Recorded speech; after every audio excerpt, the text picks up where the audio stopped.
Good morning, everybody. Welcome to the first tutorial on entering finding aids into the Connecticut collection system. This is part of the NHPRC grant project that we've been working on for the last couple years with a guide or with a, interest in having our members be able to share their paper collections online and out to the web along with their object collections, which has primarily been our focus. We've gotten the grant a couple of years ago to make sure that everybody is, able to get everything up there all at once. Is part of the reason for doing this is being able, because it's a relational database, when you go in and search for Mary Smith, you're going to want to see everything related to Mary Smith as opposed to having to go look for objects related to Mary Smith. And then, do we have any Mary Smith's diaries? This helps you just be able to search across everything and pull it all up all together. That being said, for anybody who has done any of the previous workshops and things, and talking about getting the finding aids going and dealing with your paper collections, don't feel, and in fact, don't catalog each and every single piece of paper within a paper collection, within an archival collection. It's very time consuming, takes away a lot of resources, mostly time and staffing. If it's someday all of your collections are done and everything's complete and you want to go catalog each individual piece of paper with your digital record for it, that's up to you guys. But the main idea behind this is just to be able to know what's in the collections and have it available for people to see what's there, to be able to come in and do research or get in contact with you to ask about it. One of the things that I've said in other trainings and other things is you may have somebody come into your institution working on something and wanting to do research. And once you figure out what their question is, so sometimes it can take a minute because their question does start out very broad, but most of the time they're looking for that one thing, whatever it is. Either it's a genealogy question or it's a very specific question about a house or something. They might be looking for that one thing and they want that one piece of paper that's going to give them the answer. That may not always necessarily exist, probably doesn't exist, but they never know what they might find by going in and looking at the bigger collection. So you may go in saying, I want to know what Mary Smith thought about her neighbor, Bob Brown. Well, you may not know, but if you go and start looking at Mary Smith's papers and finding other things, you may turn over a whole record that, oh my God, Bob Brown was actually her secret half brother or something. You don't know what you're going to find when you're going in and looking at things. So don't focus on that one piece of paper, because that one piece of paper may answer that person's one question, but they're going to miss out on all the other information that's in that correspondence file that you have for them as well. Plus just a little bit of background about why we're wanting to do it in this way and why we want everybody to look at some of their archival collections as a whole overall collection of items. I'm going to jump in the sandbox. We're going to do most of the stuff in there, and we're also going to probably jump back and forth like I do in a lot of the tutorials and things, go into Fairfield as well. Mainly because I'm much more familiar with the data that's in there, so I know what I can find. We've also, over time, tried to get a lot of our paper finding aids into the finding aids collections portion of Connecticut Collections as well. Backing up for a half a second, so you should be looking at the public portal. One of the other goals of this NHPRC grant project is be able to share those collections online. And you can see some of them here if you do the collections at the top. There's a guide on how to use them, on how it kind of works within the system. It's very short, but there's also, you can go directly to objects or you can go to the archives. If you do a search, you'll get results across all of those things, but if you're looking specifically for that, you can go in. Right now, these are the institutions that have some sort of finding aid entry and collections entry. There's all different levels of how complete they are. Fairfield, we tended to go down to pretty deep into the collection. It's not always been transcribed into this yet, but we have more of a deep thing. Matatuck very much has a lot of summary finding aids, which is what we're focusing on for our second part of this project. We've got some traveling archivists, as you guys know, because you're participating, coming to your institution to help you learn how to get all the information about your collection into the system. And we're really focusing on kind of that overview, that summary view of everything, as opposed to definitely not getting down to that individual piece of paper, but kind of the overview. One of our goals is to be able to share things with Connecticut's archives online. And when I went to look at that site to see what everybody else is doing, most of the people that are participating that really do just have that summary overview. And that's kind of what you really need to know, that you have those Mary Smith papers to begin with. Let me see, let me go to Fairfield for a second. Actually, let me go to Manitowoc for a second. The way these show up is with the collection name and the little kind of blurb about what this is about. It's transfers from part of the record. So you can see, oh, is this something that's, the Button Company records? Oh, it is the Button Company. I do want to look further into this. And it'll give you kind of that history element, scope and content. These are things that the traveling archivist will be talking to you about how to put these together and what kinds of information should be included in which part. I will say a quick note again about that word. Well, actually, I'll get to that part when we look at the actual data entry screen. We'll talk about this for a second. So seeing that these are the parts that they filled in, scope and content, how things are arranged, who and what is related to it. There is a really handy download as PDF section up here on that public portal. So if you click on this, bear with me because I'm going to have to kind of reshare this part of the screen.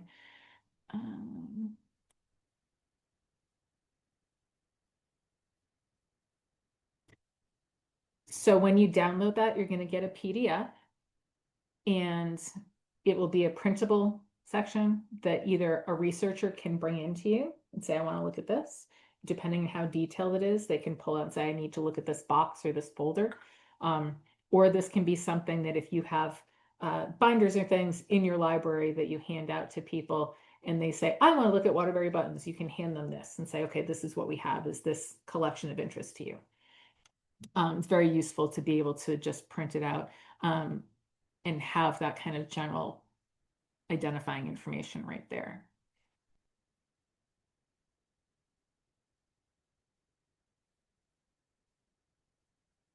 And okay.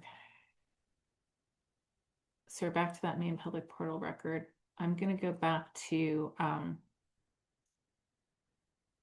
make it back one more and go back to Fairfield and see what a little more detailed record looks like. Again, if you have the time and wherewithal and are going to do this, great. We're not looking for that necessarily for this part of the project. So if I go into the Roger Minot Sherman papers, same thing. It's the same setup. These are all done in a very specific format. And we have the title, the dates, who this is from, biographical elements, scope and content, all of those things that we saw before.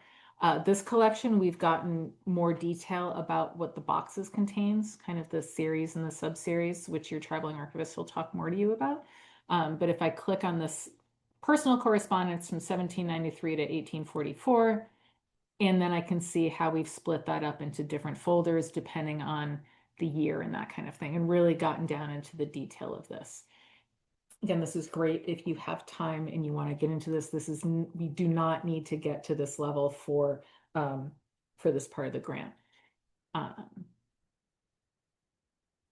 And this is something that'll also, in theory, you can click on this and see more information about this folder. We have not gone to that detail. We don't need to get to that detail.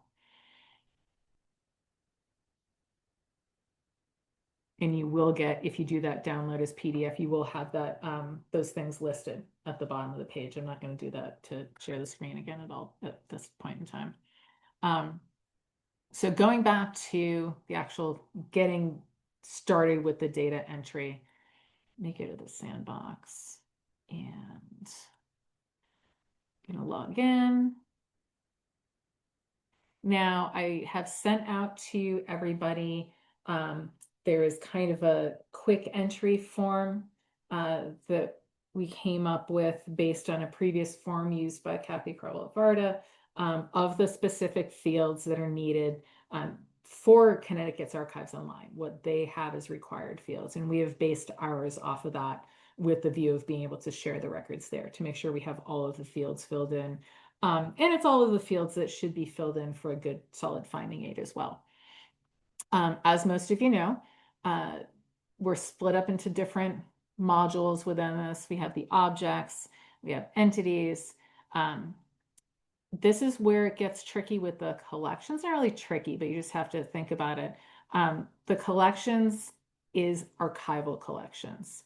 A lot of people have used these for object collections too, which if that's working for you, fine. There's other alternatives to be able to pull object collections together. If you have Mary Smith's glass collection, there's another way to do it. This is really specifically set up to be for archival and manuscript collections and in that very specific format. But we're just going to hop in. Actually, no, I'm going to do a new one to show you that other form. So if we're creating a new collection, we've gone through, we've got some of the information on it. Again, thinking through when you enter records in here, it's not set in stone. You can keep adding to it as you go. So you don't have to have every single little detail when you start creating that record. You can start in and say, okay, new collection. I know I have this collection. You can stop right on this collection. It'll pop out the series, sub-series file part. I just start with the main collection and I go and work within the collection to create those other things. As works with the rest of the system as it works is all of the main information is going to be in the center bit. And you're going to see on the left-hand side a bunch of different pages that you can go to. You'll see these are grayed out right now. You won't be able to click on these until you save a record. It doesn't want you to get ahead of yourself. It wants to make sure you get some things in there. So I'm going to do a collection identifier. This is required, so you have that in your fields. This can be whatever you want it to be and what you have at your institution. Fairfield uses a traditional MS in front of it for the manuscript number. So it would be MS 54, could be MS 54. We have a couple different systems for that. So I'm just going to put in MS 1313 is what we're using. Try to stick with best practice as much as possible. I have a question now about the entry for this. You can use a mix of, it can be alphanumeric, that's fine. I have a question about spaces out to somebody, but for now I'm going to say don't put spaces in here because this is going to be part of a file name that's going to be used going in the future. So traditionally, if I was at my museum and talking to somebody, I'm going to say it's MS space 1313. I would say don't use spaces. Make it just one string. I'm going to say it's this. I already have a repository name and everything here, just why, if you're wondering why that's there. If you want to set your own institution up with your own repository name and location, let me know. And we can do that so you don't have to put the same thing in every time over and over and over again. I have to remember how I did this. So, but please get in touch and I can set it up for you so you'll be good to go. For the sake of getting into everything else, I'm going to hit save and make all these other things active before we go over some of the other fields. So as we click save, and you'll notice that if I actually click on the button, that now you can see all the options over here on the left-hand side. This should look really familiar to you for anybody who's been using the system for a while and been entering objects and other things in. We're going to skip right to this archives template quick entry up here. This has pulled all of the necessary fields all together in one page, so you don't have to jump around to all of these other options over here. You still can if that is easier for you, or you want to get to something else you don't see. But for the most part, everything under this archives template quick entry screen will be everything that you'll need for this part. It does get a little busy because we did put the explanation of the fields right up here in the title of the field. So this collections identifier, it'll say right there, use an existing accession catalog number, or give it a unique code or number. That is one thing, it does need to be unique. So you can't add two of the same. It'll probably yell at you if you try to do another one, because it'll just get things crossed up in the end. So it already has this in here, that's fine. Anything you enter in here will show up in any other field that exists in this part of the record. So I've got my repository name. So let's just kind of go over some of the fields that are here. For the most part, this is all free text entry. The system does spell check. So if you put something weird in, it'll give it that little underline, and you can go in and spell check it, which is nice. Obviously, sometimes if it has odder words that are just used around your area, it's going to yell at you, but you can just ignore it. So going through some of the fields that are needed, you're going to want to put your repository in, because don't forget, it's there, and the Foseum is in Smith City, Connecticut, but this is going out to the web. This is going out to researchers that could be coming from wherever. So you want to put your repository location in, put your actual address in if you want. If you don't want to do that, just at least put the town and the state, so people know kind of where they're looking.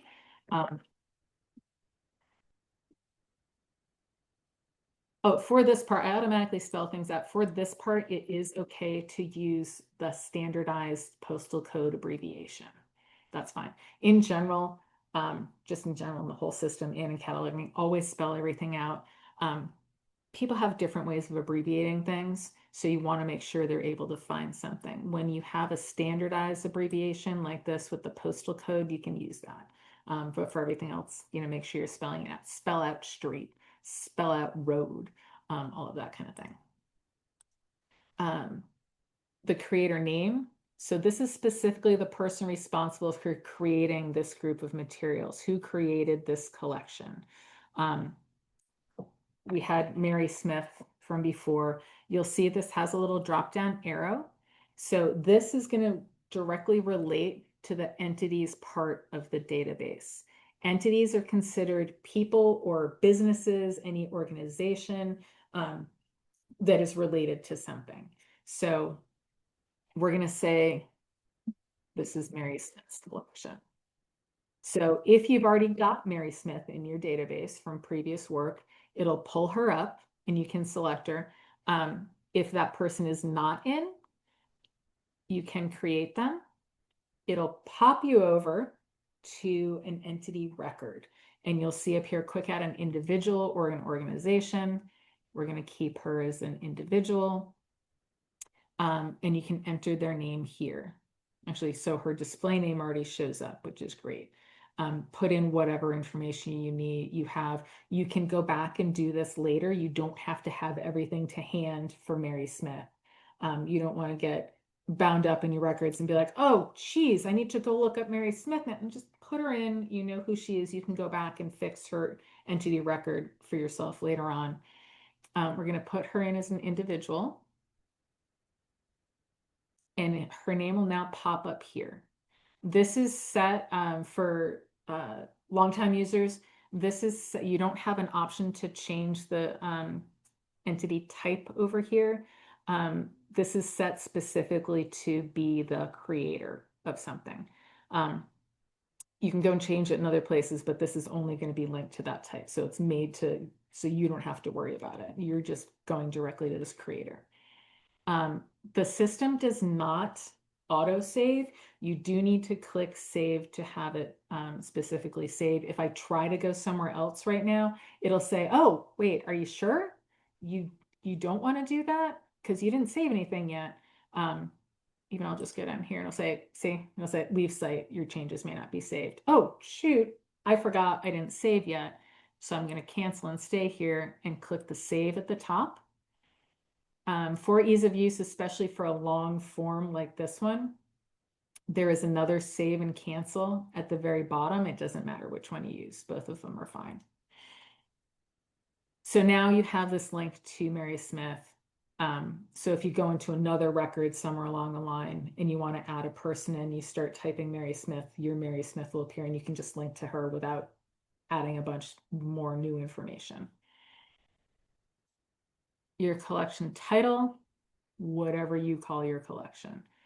Plenty of examples here. Is it the Smithtown Garden Club? Is it the Washington Family Papers? Whatever, you can add that there. This blank will show up just by default if you don't have something entered. I'm going to say Mary and Andrew Papers. Go and save in a second.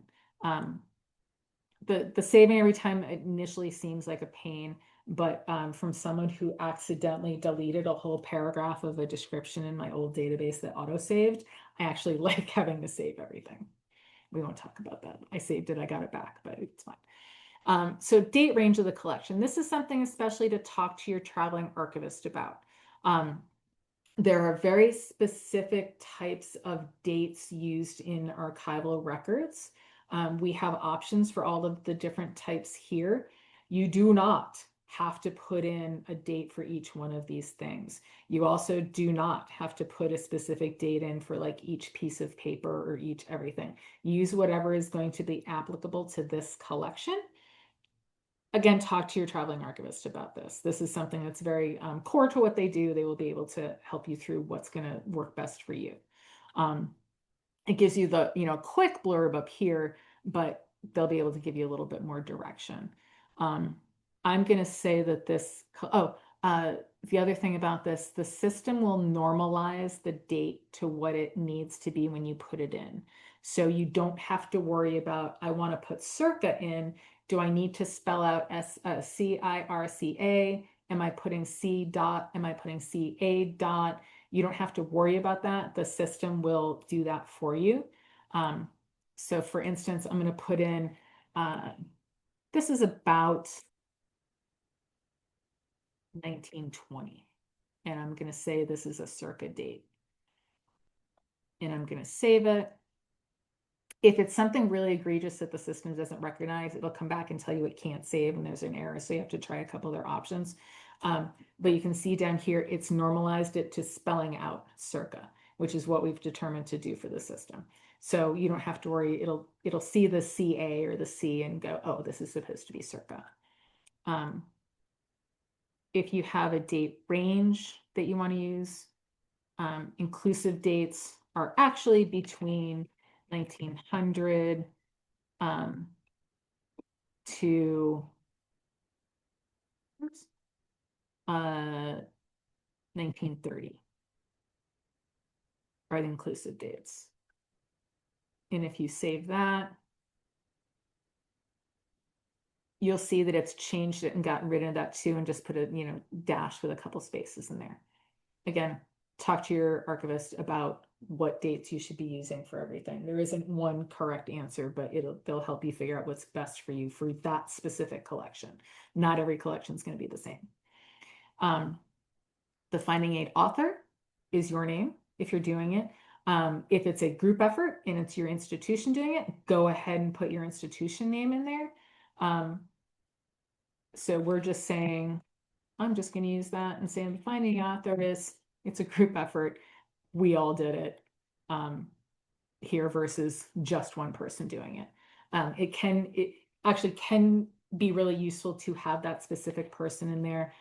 I know from going back in my finding aids at Fairfields, I know who a couple of the archivists, the past archivists were. So when I go in and look at that record and see that person did that, I can say, oh, okay, all right, I know her style. I know how she does this. This is going to be on point or whatever. Rarely have I looked at one and said like, oh, this one's going to be sketchy. It's just good to know who did it. It also kind of gives you an era. There will be a date on here, but it gives you an era of when the finding aid was done. Because I know when a couple of people were at my institution, so I know something was done in the 1990s, for example. And then it might want to be updated or double checked to make sure everything's still accurate. Now, a lot of these fields coming down here are going to be a conversation with you and your traveling archivist of exactly what should be here. There is a section on archival collections in the manual. I wrote it, but I went over it with Meg Wren, who's now an archivist at Yale, at British Art Museum. So I actually consulted somebody who knows what they're doing. So it's not just me making stuff up. But look in the manual and it'll give you a little bit more information about what should be there. Again, you have this explanation up here in the title, but it'll get, you know, your traveling archivist can help you format this in the proper way. Down here, the number of containers, linear feet, whatever is going to fit best into this box, talk to your archivist. Same with the rest of these. Abstract of what is in the collection. This is pretty important because this is what's going to tell people if they're interested in this collection or not. These are the papers of Mary and Alexander Smith, who were founders of the town. They migrated from Hungary in the 1900s and they started a business of whatever. Talk to your traveling archivist. A lot of these are going to be, as you go down and look at these, the biography or history about the people or the group behind this, life dates, business dates, getting into the collection and scope. Who does this relate to? Diaries of Mary Smith. There are 10 diaries of Mary Smith in the collection, all handwritten. However it goes in there, I can't even tell you because the archivist will be able to tell you better. How are these things arranged? Original order has been kept. They are arranged chronologically as found wherever and go all the way down here. These are things that you want to be thinking about as you're starting to go through your collection. And either getting ready for the traveling archivist or have the traveling archivist help you look through. It's good to have a little notepad or something by you when you're going through the collection as you find dates and going through correspondence of somebody. You can go through and be like, oh, okay, I have a letter from 1900, cool. As you're going through, oh, wait, here's a letter from 1995, that's even earlier. So keep track of the dates of things that you're looking through. Keep track of facts and things you find about this collection, about the people, because you're going to need that information when putting this together. That's probably the most important thing I can think to tell you about some of this as you're going through. Don't just open up the box and start going through and looking at stuff. Be mindful about it. Hopefully we'll be having a pre-chat with your archivist about some of what you're looking at, some of what you're doing, and they can give you guidance on stuff to look at. Because we're under such a deadline for this part of the project, as prepared as you can be is great, and as much as you can tell the traveling archivist about what your concerns are and what you feel that is most important to you for this is better. Going down past that. Let me put a pin in this locational hierarchy and come back to this in a second. We are going to go just pop down to Library of Congress subject headings and Library of Congress name authority files. These link to the Library of Congress authorities, so you don't have to know that something from the Civil War, the proper heading is United States -- history -- Civil War, 1960 or 1861 to 1860. You don't need to know that heading off the top of your head. You can start typing what you think are closest to what it is in here, and it'll pull up a list of choices. We just did subject headings in the office hours, like last hour. So this is why Civil War is on my mind. So we're going to type in Civil War. You get a lot of options. And thinking about it, the reason it was United States History, Civil War, Library of Congress is going to relate this to everything. Civil wars in general throughout the world, not just our Civil War, which we know that's what that means. So you can scroll down and look for the closest thing to the heading that you think it is. I'm even just going to go, what is 19?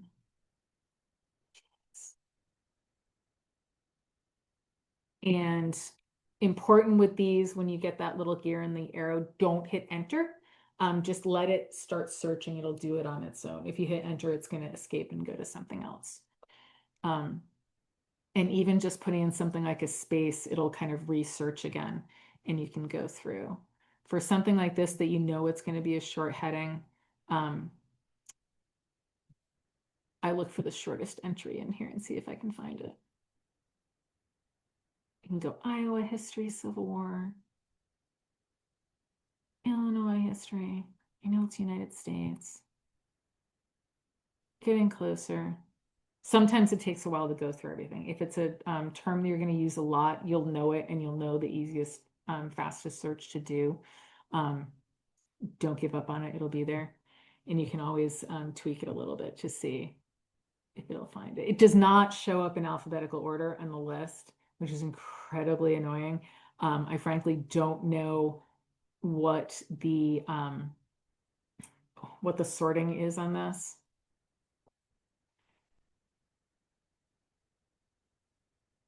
And this is more for demonstration purposes, and see what it comes up with. Getting a little closer. Ah, finally, United States History, Civil War, 1861, 1865. Well, I'm thinking about it. So sometimes if you're not finding what you need, go ahead and enter different terms and see what shows up. There are other resources to go to find like the actual absolute correct terms so you can copy paste in there, but eventually just be patient. You'll be able to find which one you're looking for. And especially, like I said, if it's a term you're going to use a lot, you'll know what it is. So you'll know the fastest search to do for that. But now when you scroll down to that, now that's in there as a term. And if you want more information on that term, you can click that little more button and it actually sends you to the Library of Congress page to see what other kind of entries they have in there.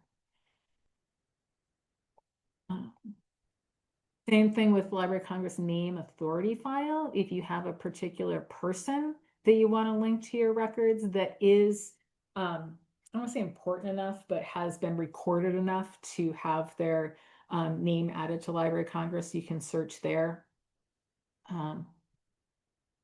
So if we wanted, I just have the name of the guy. Oh, we want John Trumbull because we have his papers. So we can put Trumbull, there's a lot. We're going to put John. If you're looking for something like that, know their dates. So you know which one you're selecting, because obviously there's a lot of some of those common names are in there.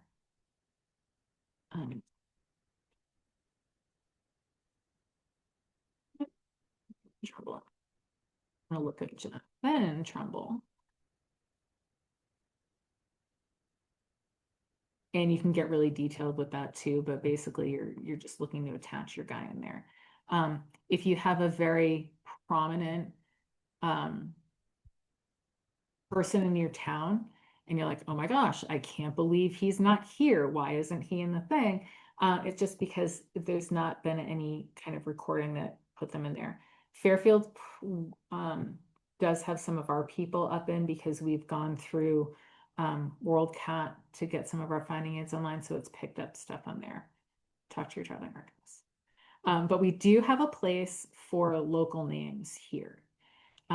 It will have in the note, this is an internal only field. This field does not sync with the public portal, so it will not show up on the public portal side as a link. but you can put stuff in here anyway, just to make sure that it's recorded in your system. So if you want to search for it internally, you can.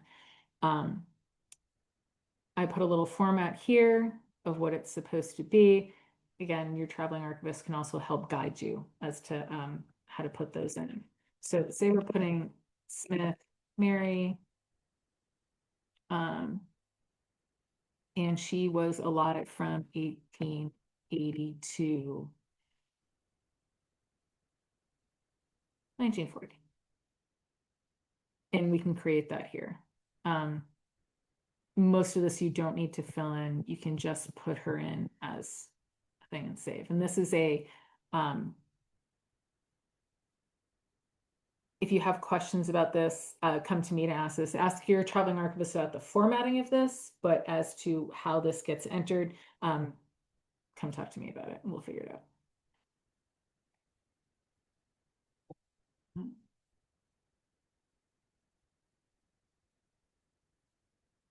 For the sake of argument, we're just doing that for now.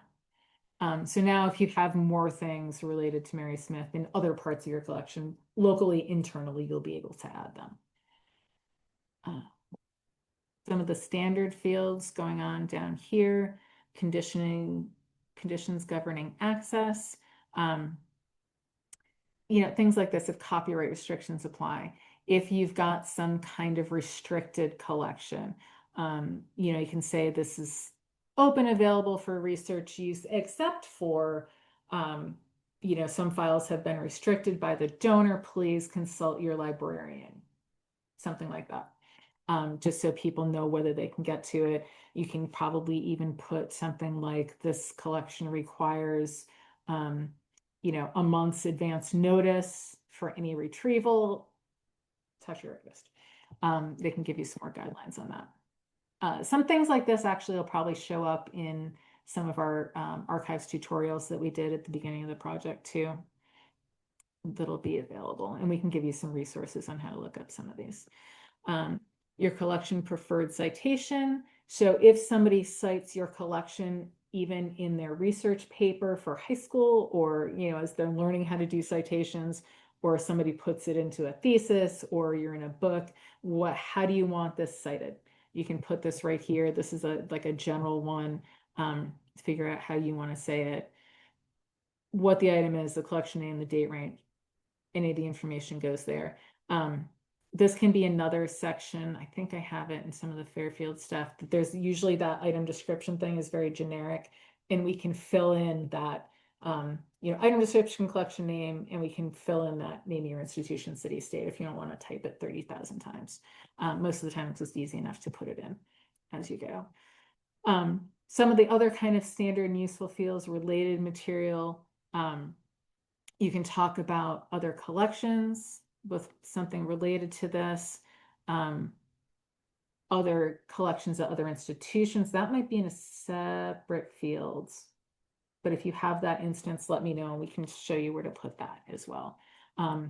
Archivists, any archivists that are watching this, if you have things like that you're like, well, I have this specific field that we should use and I don't see it, let me know so we can talk to them about it, because a lot of times it's over in one of these other sections. So you feel free to poke through, or have your institution poke through and you'll find it. Or just let me know and we can figure out what is the best way to do this. Location notes, this isn't like a necessarily normal field. I just like having notes fields for everything. Like this, the room and shelf location for a collection. There is a way to link your manuscript collection that you're working on to your physical locations that you have set up at your institution. I don't necessarily think that that is something you should or have to do. Many of us know how many times manuscript collections are moved around. You've gone and processed something else, you've got some additions to that collection, and now you'd really like these boxes to fit in between these other boxes, but now you have to shift 2 shelves. You're not going to want to have to go in and change physical locations in here. Just changing generally your box and folder name will be enough. Many of the collections that I've dealt with, I'm sure everybody's got different experiences. If I'm looking for MS 1313, I know it's in the manuscript collection. I'm going to go down the shelves until I find 1313, which is going to be in numerical order. If your collection differs for some reason, let me know and we can figure out the best way for you to deal with that data with your collection. And languages down here, English, Spanish, Russian, most everyone's going to be English. Go ahead and put English in because, like I said, this is going to be going out wherever across the web. Very important down here, this access part. Because we are looking at getting these publicly accessible and getting onto the public portal, do make sure to click this accessible to the public when you feel you're at that ready spot. Even if you're not, and you will be, and your data so far is pretty accurate, you just haven't filled in all the fields you want to, go ahead and click that because that'll help us get your collections part of your system syncing with the public portal. That's a one-time setup for that. And we do need a couple records accessible to the public for them to be able to do that.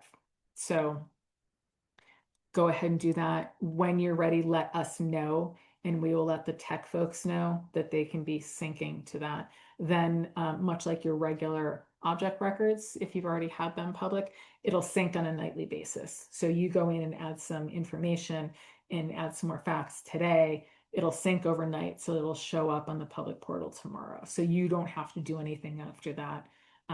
You can go from there. Let me go back up to this hierarchy part quickly. And I am going to have more trainings and more things broken down going forward as well, because some of this gets not involved, but it takes a minute to get into the flow of doing it.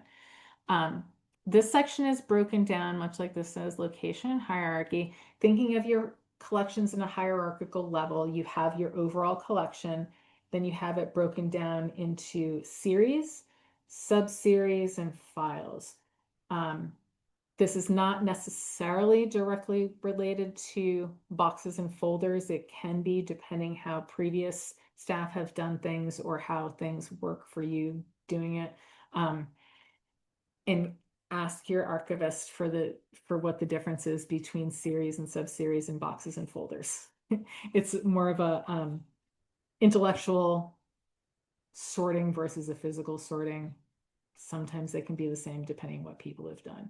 I'm really only wrapping my head around some of this myself because I'm very much an object as an object person. Anyway, so you have your Mary and Andrew Smith papers. You see this little arrow. We don't have anything connected to this on a level yet, but we can. And this is goal of this part of the project is not to get this, but when you get to this point, know that it's available. Or if you have time and manpower to do this, you can add a level. This is going to kick things out sideways as opposed to vertically. Just know that. So you have the Mary and Andrew Smith papers collection. You want to add another series to, or add a series to this. So you can add a series under these papers, click the little plus. Oh, that's fine. And it'll open up another window for you. And you'll see there's a lot fewer things over here because you've already done that collection description. Now you're talking about a specific part of that collection, so you don't need all of that other information. That already exists. So the identifier, for my purposes for this, I'm going to say, everyone's going to be different. Some of the archivists watching this can be like, oh, that's not how you do it. It's fine. This kind of works how it's going to work in your institution. What we had started to do in Fairfield is this is where we're naming the box folder location. So it's not a specific identifier, but it works for us for now. So I'm going to say this is correspondence, is the series of correspondence that we had in this collection.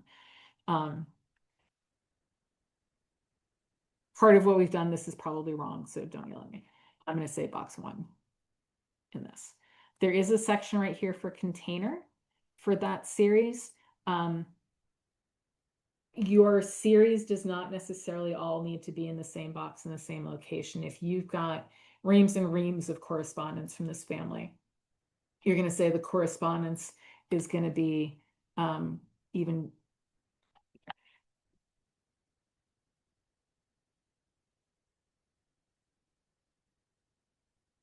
Maybe it's here. I don't know, completely making things up for this. Your archivist will help you, and they can come and ask me the best way to put this in the way this structure is. And the title is going to be the most important for this, because you're going to want to say the title of this series is going to be Correspondence from 1890, from when she was 10 years old, to 1900. It's 10 years worth of correspondence. Some of you will see when you get to this description thing. So this isn't, I believe it is not really a normal archives thing, but this gives you more information about what this series is. Letters written from Mary to her best friend during this time period. Some of you will see in your systems, because I haven't changed it yet, it'll say curatorial description. Archivists, don't freak out. I know you don't have curators, that's fine. It just means description. It's just the way that they put this in the original system. I've gone through and tried to change a couple of them just to make it a little bit more clear, just so you don't feel like you're supposed to be doing something different and fancy. It's just a general description. Notes field, again, we like notes field, so that does not go public. So that's something you can put in for your own notes within your system, and just say there are very interesting letters in here about 1901. These should be transcribed or digitized at some point, whatever you want to say. Date of this specific group of the collection. In this series, we're going to say there's 10 boxes, or something like this. You can fill in these in as needed. This is kind of, again, down the road thing. We're really focused on that main collections part. This is just to show you where you can go if you want to. So we're seeing the Mary and Andrew Smith papers. There's a series of correspondence, and it'll say it right down here at the bottom that this is a series. You can add sub-series to this, and you can add folders to this. So if you have folders that are from 1900 to 1901, 1901 to 1905, you can break those down by folders if you want, and give the descriptions. I'm not going to get too into the weeds with all of that.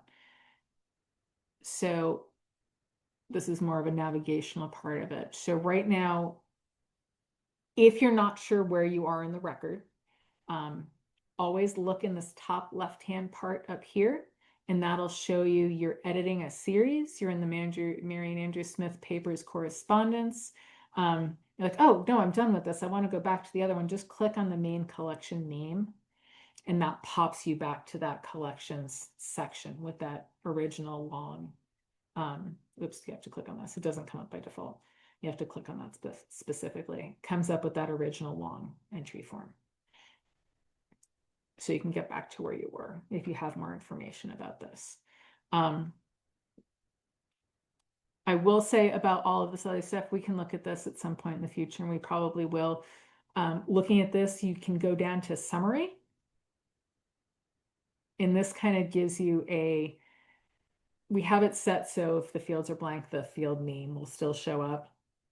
But this will kind of show what a standard finding aid setup would be if you have a lot of stuff in here, and this will all be filled in.